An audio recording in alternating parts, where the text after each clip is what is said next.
Premier point marché de la saison avec Nadine Trémolière. Nadine, bonjour. Bonjour Jean-François. Allez, on attaque tout de suite en regardant les chiffres de l'année 2021 sur la partie action. On constate qu'il y a beaucoup de vert avec des performances à 2 chiffres. Nadine, première question toute simple. On voit le S&P à 28,7%. On voit le MSCI Europe à 25%. Le S&P sans même prendre en compte le dollar. Est-ce qu'on doit se dire que tout a globalement monté? C'est sûr que tout a monté. On a une année relativement exceptionnelle sur les marchés développés. On voit très bien que la partie rouge, malheureusement, ça affecte et les marchés émergents et surtout la Chine, qui perd quand même 20%, donc 40% par rapport aux marchés développés.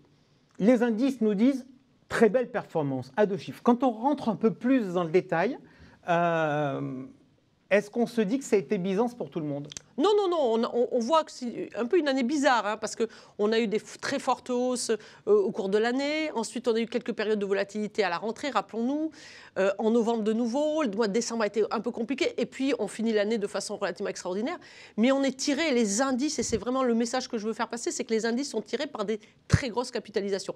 On le voit aux États-Unis, on voit des Amazon. Alors, Amazon, c'est peut-être pas forcément le cas, mais on voit des Microsoft, des Google, des Facebook, des Apple qui gagnent plus de 50%. Et qui, par leur capitalisation, tirent les indices. Ok, est-ce que du coup, ça explique en partie pourquoi les gérants ont globalement sous-performé les indices, parce que c'était très dur de battre les indices avec des hausses très concentrées? Oui, tout à fait. C'est vraiment une des premières années où, quelque part, la gestion active est un peu décevante par rapport à la gestion passive. Encore une fois, c'est vraiment quelque chose sur lequel moi, je continue à défendre cette gestion active. Mais c'est vrai que 2021 a été peut-être un tournant, peut-être une année un peu exceptionnelle dans ce sens-là, où effectivement, c'était très difficile de suivre les indices, qui allaient très vite. On le voit en Europe, avec le luxe et les bancaires qui ont été en tête de liste. Allez, on regarde nos chiffres. Donc, effectivement, en constatant sur la partie action qu'on est très clairement dans le vert dans la partie haute, on est très clairement dans le rouge dans la partie basse, c'est-à-dire les marchés émergents et la Chine. Alors, question un peu d'éducation financière. On nous dit souvent que les marchés, ça anticipe. La Chine s'était bien comportée l'année précédente. Elle s'est mal comportée en 2021. Est-ce que ça veut dire qu'on anticipe une dégradation de la situation chinoise? Chinoise, sûrement, on le voit, on le constate actuellement. Je veux dire, c'est vrai que les marchés sont en anticipation. La Chine a subi quand même un certain nombre de revers. On les a commentés tout au long de l'année. Le resserrement monétaire en début d'année, le resserrement réglementaire en milieu d'année. Et puis maintenant, on voit une difficulté sur la partie technologique. Et n'oublions pas que la Chine, tout au moins la partie visible dans laquelle on est investi, c'est quand même beaucoup de sociétés technologiques. Et c'est vrai que ces sociétés technologiques sont à la peine actuellement avec le resserrement attendu de la part de la Fed. Allez, on parle donc, puisque vous parlez de la Fed, on parle tout de suite des taux d'intérêt. On regarde ce qui se passe du côté des taux d'intérêt. Slide intitulé « Début d'un retournement de tendance ». Est-ce que vous croyez à une normalisation des taux? Je pense qu'il n'y a pas que moi qui le crois. Je veux dire, le banquier central principal, c'est-à-dire Jérôme Powell, a annoncé qu'il allait remonter les taux rapidement en 2022. On attend 3 voire 4 hausses. Donc effectivement, c'est un début de normalisation, même si je pense que pour l'instant, la BCE sera un petit peu derrière et sera un petit peu à la traîne. Alors je vous entends, ça sera l'un des sujets majeurs de notre G3 Bourse dans quelques instants. Que veut dire le mot normalisation? Vous venez de dire début de normalisation.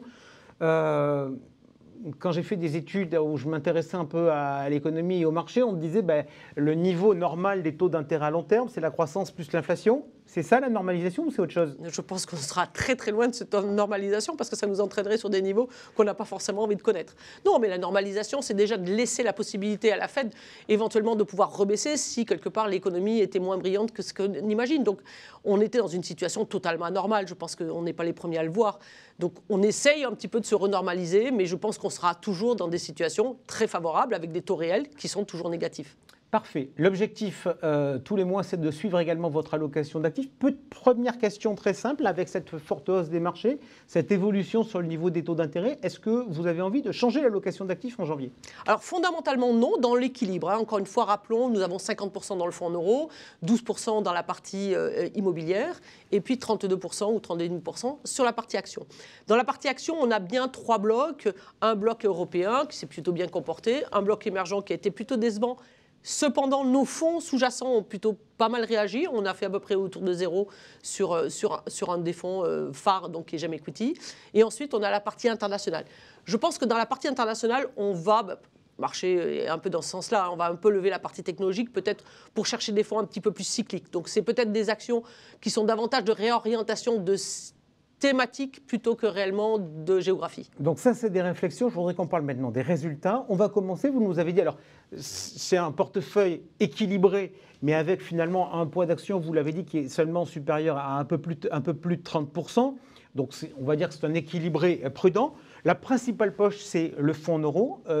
En début d'année, vous nous aviez dit que c'était réparti entre 2 fonds en euros, Target et le fonds infra qui a été développé chez Oradea. Les perfs sont tombés, ça donne quoi?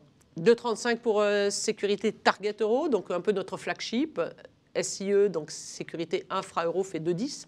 Donc on a quand même une poche fonds en euros qui va faire tout autour de 2,25 à peu près. Donc c'est quand même une relativement bonne nouvelle. Et ce n'est pas intégré d'ailleurs dans les... puisque c'est sorti qu'aujourd'hui, donc je n'ai pas réactualisé notre profil. Donc ça va nous rajouter à peu près 0,5 de performance sur le profil. Ok, on le regarde tout de suite, en image, le profil sur la performance, donc il ne prend pas en compte la partie fonds en euros, mais qui prend les autres actifs qui sont valorisés avec des périodicités plus régulières. 4,9, est-ce qu'on n'est pas un peu déçu?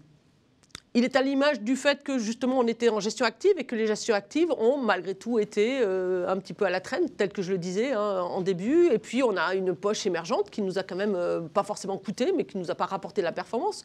Donc on va dire le bilan, il est correct. On a évité des gros problèmes. On n'a pas eu vraiment de fonds qui nous ont été très préjudiciables. On a eu quelques bonnes nouvelles avec 2-3 fonds qui ont fait plus de 22%.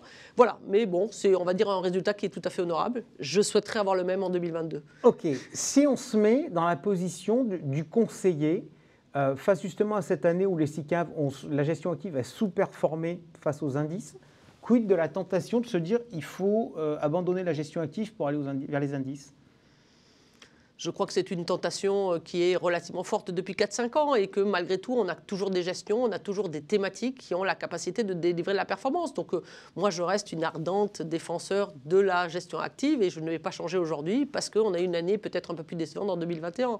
C'est quoi? C'est qu'on garde aussi un contrôle plus important sur la gestion d'actifs ou sur les indices on subit? Oui, exactement, parce que sur les indiciels, vous ne savez pas ce que vous achetez. Vous allez acheter un indice, alors cet indice, il peut avoir un certain nombre de valeurs qui ne sont pas forcément ISR ou qui ne sont pas forcément sur des valeurs sur lesquelles vous souhaiteriez vous investir. Donc justement, la gestion active, on peut discuter avec le gérant, on peut aller chercher justement un gérant qui a la capacité de délivrer vraiment des performances, mais en plus de s'investir dans des sociétés qui nous semblent être les bonnes. Nadine, merci beaucoup. On vous retrouve le mois prochain. Tout de suite, la revue de presse.